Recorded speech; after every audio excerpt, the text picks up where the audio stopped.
வீட்டில் இருக்க திங்ஸை வச்சு எப்படி ஸ்லைம் செய்யலான்னு பார்ப்போமா. இதான் என்கிட்ட மிச்சமான கம் இருந்துச்சு, அதனால் நான் எடுத்துக்கிட்டேன். அடுத்த ஸ்பூன் எடுத்துக்கிட்டேன், அடுத்த சர்ப்பு பவுடர் எடுத்துக்கிட்டேன், அடுத்த வாட்டர் எடுத்துக்கிட்டேன். கைஸ், இதை வச்சு எப்படி செய்யலான்னு பார்ப்போமா வாங்க.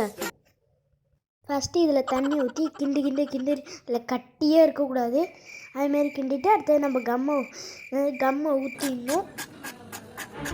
ஃபஸ்ட்டு கம்மை ஊற்றிடணும். இதோ கலக்கி இந்த இதோ இருக்குது கம், இது நல்லா ஊற்றி கலக்கிட்டு இதோ சூப்பராக வருது பாருங்கள். 2 மினிட்ஸ் கழித்து பார்ப்போம். இங்கே பாருங்கள், ஸ்லைம் வந்துருச்சு பாருங்கள், சூப்பராக ஆகிடுச்சு. நம்ம ஆயில் கூட தடவலை, நம்ம எதுவுமே பண்ணல. அடுத்தது இங்கே பாருங்கள், சூப்பராக வந்துருச்சு. ஹலோ காய்ஸ், ஸ்லைம் சூப்பராக வந்துருச்சு. பிரியா கைஸ் லைக்கை போடுங்க, சப்ஸ்கிரைப் பண்ணுங்கள், பெல் பட்டனை தட்டிடுங்க.